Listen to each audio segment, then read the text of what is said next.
Hello everyone, कैसे हैं आप सब लोग। आशा करती हूँ सभी स्वस्थ और मस्त होंगे। मैं नीतिका तिवारी आप सभी का आपके इस हेलो शिक्षा प्लेटफॉर्म पर हार्दिक स्वागत करती हूँ। आ गए हैं हम लोग आज फिर एक धमाकेदार सेशन लेके। इस सेशन में हम लोग ईवीएस डिस्कस करेंगे, इन्वायरमेंटल स्टडीज। आप लोग को जैसा कि पता ही होगा, हम लोग पूरा पेपर एक ही बार में नहीं डिस्कस करते, 15-15 क्वेश्चंस करके 2 पार्ट में डिस्कस करते हैं। तो आज इस क्लास में हम लोग इन्वायरमेंटल स्टडीज का एनसीईआरटी पार्ट यानी कि क्वेश्चन नंबर 1 से 15 तक इस पार्ट में डिस्कस करेंगे। फिर इसका पेडागोजी पार्ट 2 में आएगा, जो कि कल आपको 10 बजे सुबह में वीडियो मिल जाएगा। फिर वीडियो के साथ साथ ही हम आप लोग को इस पूरे ये 11 जनवरी 2022 का पेपर है, तो इस पूरे पेपर का डिटेल सॉल्यूशन पूरा जो है वो इस आप अपने टेलीग्राम ग्रुप पे शेयर कर देंगे, जिससे आप लोग बार बार उसको रिवाइज कर सके, एग्जाम टाइम पे भी आपको रिवीजन में हेल्प मिले। तो टेलीग्राम ग्रुप ज्वाइन कर लीजिए, नीचे कमेंट बॉक्स में पिन है, ठीक है। और अगर अभी तक आप चैनल को सब्सक्राइब नहीं किए तो जल्दी से कर लीजिए। आपको यहाँ बहुत कुछ सीखने को मिलता है, जिससे आप सीटेट में अपना कुछ एडिशनल मार्क्स जरूर अचीव कर लेंगे। तो चलिए वीडियो में आगे बढ़ते हैं। जो भी डाउट्स हो कमेंट बॉक्स में जरूर डालिएगा, मैं उसको आंसर करने की पूरी कोशिश करूँगी। पहला क्वेश्चन क्या दिया गया है, ये 61 इस वजह से लिखा गया है क्योंकि ये क्वेश्चन पेपर ही है, और बीच में 30 क्वेश्चन आ जाते हैं सीडीपी के, फिर 30 मैथमेटिक्स के, फिर इसका 30 क्वेश्चन का नंबर आता है, इस वजह से 61 लिखा गया। वैसे ये क्वेश्चन नंबर 1 ही है, ठीक है। तो इंग्लिश वाले देख लीजिए क्या क्वेश्चन दिया गया है। हम हिंदी पे चलते हैं। हमारे देश के नीचे दिए गए किन 2 राज्यों के लोगों का सर्वप्रिय भोजन इडली, वड़ा, डोसा, सांभर, नारियल की चटनी है। सबको पता होगा, समझ तो आ ही गया होगा। इसमें तेलंगाना, गुजरात दिए गए। गुजरात में खाया जाता है, गुजरात में तो ढोकला, सांभर ये सब है। और ये फिर दूसरा क्या दिया गया, उड़ीसा, आंध्र प्रदेश, ये भी नहीं है। फिर तीसरा क्या दिया गया, तमिलनाडु, आंध्र प्रदेश, यही सही ऑप्शन हो जाएगा। तमिलनाडु वाले ही तो खाते हैं, आंध्र प्रदेश ये दोनों साउथ में भी है, और यहाँ के लोग इडली, डोसा, ये सब सांभर वगैरह खाते हैं। खैर खाते वहीं के लोग नहीं है, यहाँ के लोग भी खाते हैं और पसंद भी है यहाँ के लोगों का, लेकिन तमिलनाडु और आंध्र प्रदेश का ये मुख्य भोजन है, यहाँ अधिकतर लोग यही खाते हैं, ठीक है। तो यही तीसरा सही ऑप्शन हो जाएगा। नेक्स्ट क्वेश्चन देखते हैं। इंग्लिश वाले देख लीजिए। इंग्लिश में, in a person travels by shortest route from Mumbai Maharashtra to Chandigarh, a union territory of India, by train, the state which the train is not likely to come is. तो 4 option दिए गए हैं। आप देख सकते हैं ये मैप का क्वेश्चन है। मैप के क्वेश्चन 2-3 क्वेश्चन आ ही जाते हैं एग्जाम में, इसी वजह से आप इंडिया के मैप का वॉलपेपर अपने फोन पर लगाइए। ये मैं हर वीडियो में बोलती हूँ जब भी मैप का क्वेश्चन आता है, और ये बहुत इफेक्टिव मेथड है। मैंने खुद ये मेथड अप्लाई किया था अपने एग्जाम से पहले, और यकीन मानिए मेरे ही खुद की शिफ्ट में 2 क्वेश्चन आए थे, मैंने दोनों ही सॉल्व कर लिए थे, जबकि मैंने इतना कुछ मैप के बारे में जानती भी नहीं, उतना कुछ मैंने नहीं पढ़ा, लेकिन मैंने दोनों सॉल्व कर लिया था इसी टेक्निक से कि मैंने अपने फोन के वॉलपेपर पे लगा दिया था इंडिया का मैप। एचडी मैप लगाइएगा कि अक्षर समझ में आए कि क्या लिखा गया है, क्या कहाँ पे है, तो आपको वो जरूर हेल्प करेगा। इट्स अ हम्बल रिक्वेस्ट, आप इसको मानिए, आपको जरूर प्रॉफिट मिलेगा और आप बाद में मुझे धन्यवाद भी बोलेंगे, ठीक है। ये मैप का क्वेश्चन है, तो पूछ रहा है यदि कोई व्यक्ति मुंबई महाराष्ट्र से चंडीगढ़ भारत के केंद्र शासित प्रदेश तक सबसे छोटे रेल मार्ग से होकर रेलगाड़ी द्वारा यात्रा करता है, तो कौन सा राज्य उसे कौन से राज्य से उसे गुजरना नहीं होगा। अच्छा, पूछ रहा है गुजरना। अब बताइए महाराष्ट्र कहाँ है, साउथ में है, मतलब एकदम साउथ में नहीं है, लेकिन इंडिया का मैप देखें तो हम कह सकते हैं कि वो साउथ में है महाराष्ट्र। फिर क्या यहाँ दिया गया है, चंडीगढ़ भारत का एक केंद्र शासित प्रदेश है, तो ये कहाँ पे है, चंडीगढ़। चंडीगढ़ ये तो जो है नॉर्थ में है, तो आपको सब समझ में आएगा, तो इससे आपको क्वेश्चन टैकल करना आसान हो जाएगा। तो इस वजह से हरियाणा आप तुरंत एलिमिनेट कर देंगे और पंजाब पे आप सही आंसर लगा देंगे, यही सही आंसर हो जाएगा। ठीक है, नेक्स्ट क्वेश्चन देख लेते हैं। क्वेश्चन नंबर 63, इंग्लिश वाले देख लीजिए, हिंदी पे चलते हैं। नीचे दिए गए किसी बालिका के उस कथन पर विचार कीजिए जो उसने किसी कैंप में आए विद्यार्थी के समूह में दिया था। मैं उस शहर से आई हूँ। अच्छा, ये पहली वाले क्वेश्चन सीबीएस में बहुत पूछते हैं सीटेट वाले। आइए देख लेते हैं क्या है क्वेश्चन। मैं उस शहर से आई हूँ जो एक पहाड़ी सत्र है। हमारे यहाँ वर्षा बहुत होती है और बर्फ भी बहुत पड़ती है। जब ठंड बहुत अधिक हो जाती है तब हमें धूप में बैठना अच्छा लगता है। हमारे घर पत्थर अथवा लकड़ी के बने होते हैं। यह शहर देश के किस भाग का होना चाहिए? अब बताइए, जम्मू कश्मीर में पत्थर और लकड़ी के घर होते नहीं हैं और यहाँ बारिश भी इतनी नहीं होती है। ठीक है, ठंडी तो होती है लेकिन बारिश नहीं होती। फिर लद्दाख दिया गया है, लद्दाख जम्मू कश्मीर कुछ खास डिफरेंस नहीं है, वही है। फिर यूपी दिया गया, यूपी में ठंडी नहीं है इतनी ज्यादा। और फिर क्या दिया गया? हिमाचल प्रदेश। तो यही सही आंसर हो जाएगा। यहाँ पत्थर और लकड़ी के घर बने होते हैं, यहाँ पे बहुत ज्यादा वर्षा होती है और बहुत ठंड भी पड़ती है। लड़की हिमाचल प्रदेश से आई है और वही पहेलियों द्वारा अपने राज्य को बता रही है। ठीक है, यही सही आंसर है। 64 देखते हैं। ये देखिए, रीजनिंग का क्वेश्चन आ गया और ये इस टाइप का क्वेश्चन हर साल हर शिफ्ट में क्वेश्चन बनता है और सिंपल सा एक ही फॉर्मूला लगना है, speed equals to distance upon time.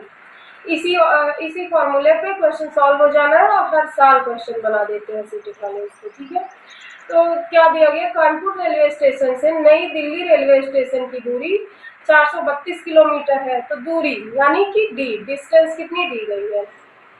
बहुत गंदा दिख रही हूँ मैं, कोई बात नहीं। डी इक्वल टू कितना दिया गया? 432 किलोमीटर। ठीक है, और कोई ट्रेन नई दिल्ली रेलवे स्टेशन से 18/12/2021 यानी 18 दिसंबर 2021 को 23:45 बजे प्रस्थान करती है। 23:45 यानी क्या हुआ? 11:45 पे, तो 23:45 पे निकलती है और 19/12/2021 यानी एक दिन बाद 19 दिसंबर 2021 को 7:45 बजे कानपुर रेलवे स्टेशन पहुंचती है। ट्रेन की यात्रा की औसत चाल पूछ रहा है। तो अब बताइए, हमें ये दूरी तो पता है, इसमें दूरी इतनी दी गई है। ठीक है, दूरी इतनी दी गई है और हमें समय पता कर ले तो हम उसकी चाल बता देंगे, क्योंकि चाल बराबर दूरी बटे समय होता है। और हमें दूरी तो पता है लेकिन समय नहीं पता। समय पता चल जाए तो हम इसकी चाल बता देंगे ट्रेन की। तो इसलिए समय पता करने के लिए क्या करेंगे? ये इसको हम मान लेते हैं, इसको मान लेते हैं T2, इसको मान लेते हैं T1। और समय ज्ञात करने के लिए क्या करना रहता है? Time equals to T2 minus T1।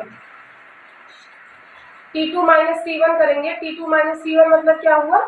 23:45 में से 7:43, बहुत ज्यादा गंदा हो गया, इरेज कर दीजिए। T2 माइनस T1 मतलब क्या हुआ? 23:45 में से क्या करेंगे? इसको 7:45 को घटा देंगे। तो इसमें से इतना घटाने पे कितना आएगा? 0 का 0 आ जाएगा, फिर 0 का 0 आ जाएगा, 13 में से 7 जाएगा तो 6 आ जाएगा और यहाँ 1, तो 16 आवर्स आ जाएंगे, 16 घंटे। तो कितना आया? T इक्वल्स टू 16 घंटे आ गए। ठीक है, अब हम सॉल्व कर लेते हैं। T इक्वल्स टू होता है डिस्टेंस अपॉन टाइम। तो डिस्टेंस कितनी दी गई है?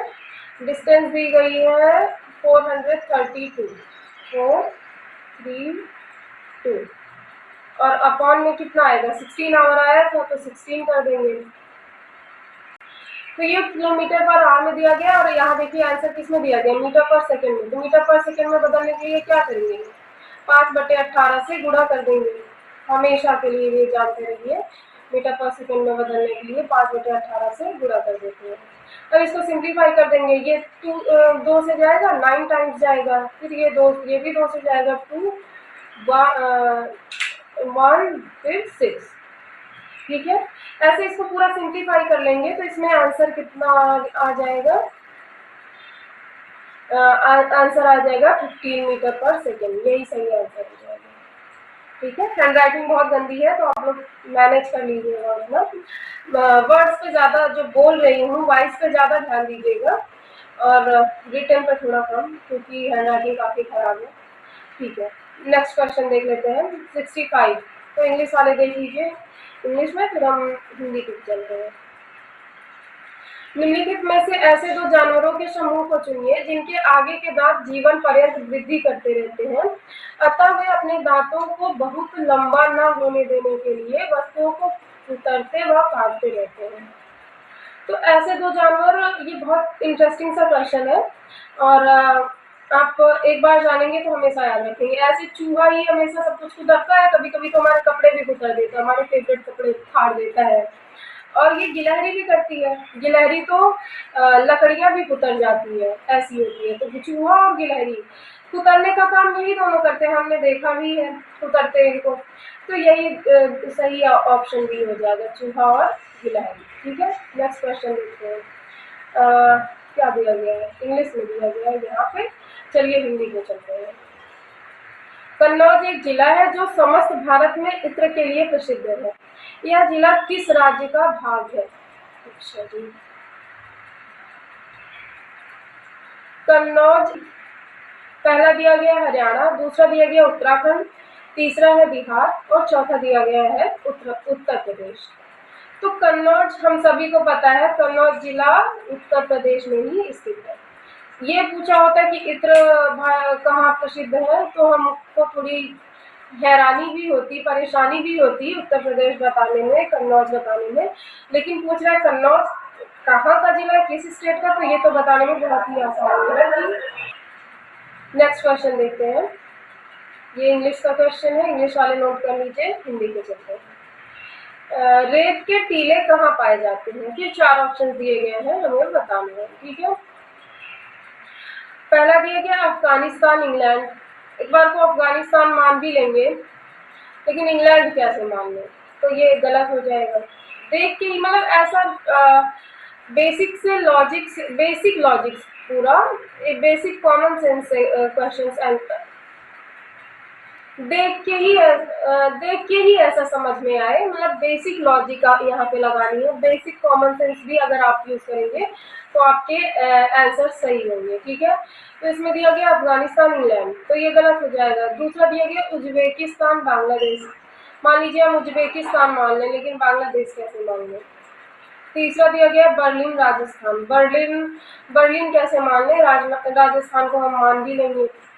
और चौथा दिया गया आबू धाबी, अफगानिस्तान। तो यही सही आंसर हो जाएगा। आबू धाबी में भी पूरा रेत ही रेत है और अफगानिस्तान में भी रेत ही है, तो यही सही आंसर हो जाएगा। नेक्स्ट क्वेश्चन देखते हैं, 68 क्वेश्चन, इंग्लिश वाले यहाँ देख लीजिए और इसके बाद हम हिंदी पे चलेंगे। हिंदी का क्वेश्चन देखते हैं। भोपाल बेंगलुरु के ठीक उत्तर में है तथा गांधीनगर भोपाल के ठीक पश्चिम में है। गांधीनगर के सापेक्ष बेंगलुरु की दिशा क्या है? अब आपको लगेगा ये मैपिंग का क्वेश्चन है, बट ये मैपिंग का क्वेश्चन नहीं है, ये रीजनिंग का क्वेश्चन है। डायरेक्शन एंड डिस्टेंस पढ़ा होगा आपने, तो ये उसका क्वेश्चन है। भोपाल बेंगलुरु के ठीक उत्तर में है, तो मान लेते हैं ये भोपाल है, बी से डिनोट कर देते हैं भोपाल को, कैसा भी बन रहा है, ये भोपाल है। और बेंगलुरु के ठीक उत्तर में है, तो बेंगलुरु यहाँ पे, बेंगलुरु यहाँ पे होगा, तभी तो भोपाल उत्तर में होगा, क्योंकि मैप में ये ईस्ट होता है, ये वेस्ट होता है, ये नॉर्थ होता है, ये साउथ होता है, जिस वजह से क्या हो जाएगा, ये हुआ भोपाल, इसको मिटाते हैं, ये हुआ भोपाल और ये है बेंगलुरु, क्योंकि उसके उत्तर में है। और आगे क्या दिया गया है, गांधीनगर भोपाल के ठीक पश्चिम में है, तो भोपाल के पश्चिम में यानी कहाँ, यहाँ, और ये क्या है, गांधीनगर। ठीक है, ठीक पश्चिम में है। गांधीनगर के सापेक्ष बेंगलुरु की दिशा, अब गांधीनगर ये है, इसके सापेक्ष पूछ रहा है बेंगलुरु की दिशा। ये है भोपाल, ये है बेंगलुरु, ये है गांधीनगर, और गांधीनगर के सापेक्ष बेंगलुरु की दिशा पूछ रहा है, तो गांधीनगर जो है बेंगलुरु, एक गांधीनगर से एक ऐसे लाइन खींचिए। सबसे पहले आप ये जानिए गांधीनगर जिसके सापेक्ष पूछे, तो गांधीनगर के सापेक्ष पूछ रहा है ना, तो गांधीनगर के पास क्या करिए, एक प्लस बनाइए। प्लस साइन जानते हैं, मेडिकल इमरजेंसी वाला प्लस साइन, वही बनाइए। अब प्लस साइन आपने बनाया, देखिए ये कौन सी दिशा है, ईस्ट है, पूरब। और ये कौन सी दिशा है, ये साउथ है, दक्षिण। तो दक्षिण पूर्व में ही तो है, यहाँ से दक्षिण, यहाँ से पूर्व, तो यह दक्षिण पूर्व हो गया। इसी वजह से इसमें तीसरा ऑप्शन सही हो जाएगा। आई होप अब आपको समझ में आ गया होगा, इस वजह से मैंने 2 बार एक्सप्लेन कर दिया है। अगर अभी भी कोई डाउट हो तो कमेंट में जरूर बताइएगा। नेक्स्ट वीडियो में मैं पहले ये वाला क्वेश्चन फिर से डिस्कस कर दूंगी, उसके बाद आगे बढ़ूंगी, ठीक है। अब क्वेश्चन नंबर 69 देखते हैं। इंग्लिश वाले यहाँ देख लीजिए, हिंदी पे चलते हैं। निम्नलिखित में से ब्रॉन्ज के बारे में सही कथन चुनिए। ब्रॉन्ज एक टाइप का एलिमेंट ही है, उसी के बारे में पूछ रहे हैं। यह टिन और जस्ता का मिश्र धातु है, नहीं। दूसरा दिया गया यह एक यौगिक है, ये यौगिक भी नहीं है। तीसरा दिया गया यह कॉपर और टिन का मिश्र धातु है, यही सही ऑप्शन है। जो ब्रॉन्ज होता है ये कॉपर और टिन का मिश्र धातु होता है, ठीक है। नेक्स्ट क्वेश्चन नंबर 70 देखते हैं। Select from the following a match which does not provide the correct way of preservation of the corresponding food items, ठीक है। फिर 4 ऑप्शन है, हिंदी में भी देख लेते हैं। नीचे दिए गए उस मिलान को चुनिए जो तदनुरूपी खाद्य वस्तु के संरक्षण के सही ढंग को प्रदान नहीं करता है। तो मतलब खाद्य वस्तुएं दी गई हैं, उनके संरक्षण की विधि दी गई है। अगर सही है तो उसे सही टिक कर देना है, गलत है तो गलत टिक कर देना है। और हमें गलत ही ढूंढना है, तो देखते हैं कौन सा गलत है, ठीक है। तो सेब का मुरब्बा तो मुरब्बा बना के सेब आया है, खराब हो रहा है, मुरब्बा बना के उसको प्रिजर्व कर सकते हैं, ये सही ऑप्शन है। दूसरा दिया गया दूध का पनीर, सही है, नहीं सही कैसे है, दूध का पनीर कैसे, मतलब दूध का पनीर बन तो जाएगा लेकिन उसको प्रिजर्व कर सकते हैं, मतलब बहुत समय तक रख सकते हैं। पनीर भी तो खराब ही हो जाएगा दूध का अगर पनीर बना दिए तो। और इस क्वेश्चन के कहने का क्या मतलब है कि खाद्य वस्तु का संरक्षण ऐसे करें कि वो इस प्रकार संरक्षण किया जाए कि कई महीनों तक चले लेकिन खराब ना हो वस्तु। तो लेकिन दूध का अगर हम पनीर बना दे रहे हैं तो पनीर खराब तो हो जाएगा ना 1-2 दिन में, इस वजह से ये ऑप्शन गलत हो जाएगा। और कच्चे आम का अचार बनाएंगे तो इसको हम प्रिजर्व कर सकते हैं, कई सालों तक चलते हैं। फिर दाल का पापड़ बनाते हैं तो ये भी कई सालों तक चलता है। तो ये तीनों ऑप्शन सही हो जाएंगे, यही दूध का पनीर ऑप्शन गलत हो जाएगा, ठीक है। नेक्स्ट क्वेश्चन देखते हैं, question number 71। In which part of our country the big cone-shaped tend to use for living are known as rego and the place in which animals are kept are called lekha, ठीक है। 4 option दिए गए, हिंदी में देखते हैं। हमारे देश के किस भाग में लोहे के रहने के लिए हमारे देश के किस भाग में लोगों को रहने के लिए बड़े तिकोने टेंट को रेगो कहते हैं और जानवरों को रहने के स्थान को लेखा कहा जाता है। पहला दिया गया अरुणाचल प्रदेश, दूसरा है मेघालय, तीसरा है जम्मू और कश्मीर और चौथा है लेह लद्दाख। तो जहाँ लोग ये तिकोन टेंट बना के रेगो में रहते हैं वो स्थान है यही लेह लद्दाख, ठीक है। और यहाँ के जो पशु रहते हैं जानवरों को रहने के स्थान को लेखा कहा जाता है, इसी वजह से यही चौथा ऑप्शन सही हो जाएगा। नेक्स्ट क्वेश्चन देखते हैं 72। In our country there are, फिर 4 ऑप्शन दिए गए। हमारे देश में संघ शासित प्रदेशों की संख्या है। संघ शासित मतलब केंद्र शासित प्रदेश। तो अब कितने केंद्र शासित प्रदेश हैं, 8, ठीक है, यही सही आंसर हो जाएगा। कुछ लोग 9 लगाने लगेंगे, 9 मत लगाइएगा क्योंकि अब 8 हो गए हैं, 8 केंद्र शासित प्रदेश, 28 राज्य, ठीक है। Question number 73। ये इंग्लिश का क्वेश्चन है, देख लीजिए इंग्लिश वाले, आगे हिंदी पे पढ़ते हैं। 73 में दिया गया नीचे दिए गए 3 राज्यों के समूह को चुनिए जिसके सभी राज्यों के समुद्र तट अरब सागर पर स्थित है।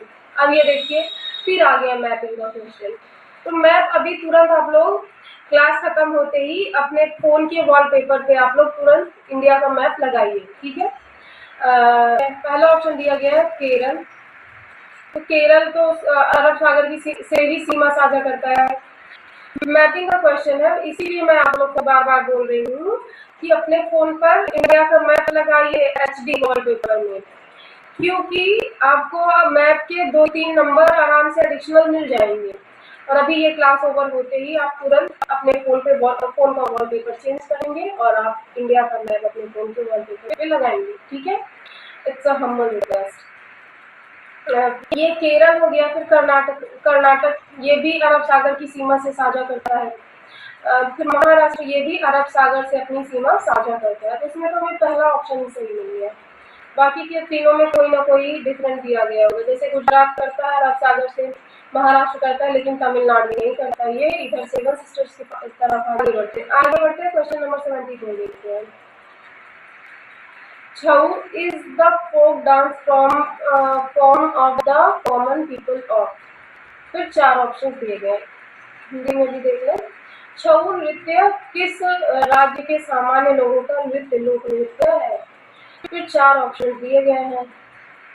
तो छऊ जो है उत्तर प्रदेश का तो है नहीं, यहाँ पे तो रासलीला का ये सब का, ये गलत हो जाएगा। असम का भी नहीं है। ये छऊ जो है छत्तीसगढ़ का फोकल डांस है, मतलब लोक नृत्य है। छऊ छत्तीसगढ़ याद हो जाएगा ना, छऊ छत्तीसगढ़, यही सही आंसर हो जाएगा। नेक्स्ट क्वेश्चन देखते हैं, क्वेश्चन नंबर 75। इंग्लिश वाले यहाँ से क्वेश्चन देख लीजिए, केचुए के बारे में है, अर्थवॉर्म्स। इस पे काफी क्वेश्चन, मतलब यही क्वेश्चन बार बार रिपीट होता है सीटेट में। मैंने अभी कई सारे प्रीवियस ईयर क्वेश्चन डिस्कस कराए। एक पिछला क्वेश्चन जो पेपर कराया था उसमें भी ये क्वेश्चन था, और देखिए आज फिर से यही क्वेश्चन आ गया। आइए हिंदी में भी देख लेते हैं। केचुए के बारे में नीचे दिए गए कथनों पर विचार कीजिए। ए दिया गया है, केचुए खेत में छेद बनाते हैं जो वायु और जल की मृदा तक पहुंचने के लिए आसान रास्ता प्रदान करते हैं। तो ये बात सही है, केचुए छेद बनाते हैं मृदा में और इससे जल और वायु आसानी से पहुंच जाती है। बी दिया गया है, केचुए में छेद बनाकर जमीन को पॉली बनाते हैं। पॉली मतलब क्या होता है, नरम, ठीक है। तो जब छेद बनाएंगे तो नरम तो हो ही जाएगी ना मिट्टी। जुताई भी तो इसी वजह से होती है, जिससे मिट्टी नरम हो जाए और आसानी से उसमें क्या बोलते हैं, आसानी से उसमें फर्टिलाइजर और पानी, हवा सब पहुंच जाए। फिर सी दिया गया, केचुए मुख्य फसल को खरपतवार से बचाते हैं। केचुए मुख्य फसल को खरपतवार से बचाते हैं। ऐसा नहीं है, खरपतवार से नहीं बचाते। क्या वो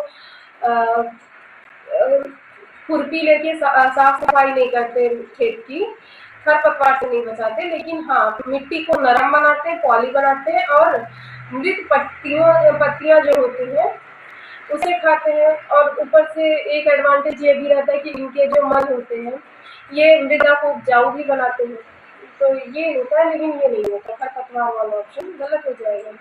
डी क्या दिया गया, केचुए का मल मृदा को उर्वर उपजाऊ बनाता है। ये बात सही है, मैंने आपको पहले ही बताया, उपजाऊ बनाते हैं। तो इसमें ए बी डी ऑप्शन सही हो जाएगा, सी गलत है। ये चौथा ऑप्शन सही हो जाएगा।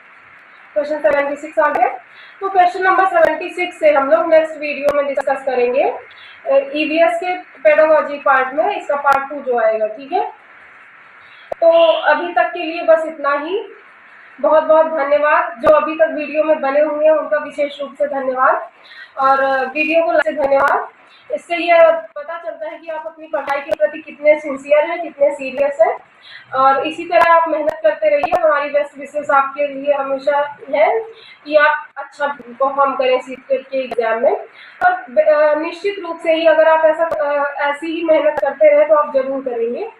और वीडियो को अभी तक लाइक नहीं किया है तो लाइक कर दीजिए, शेयर सब्सक्राइब जरूर कीजिएगा। मिलते हैं नेक्स्ट वीडियो में, तब तक के लिए धन्यवाद। जय श्री राम।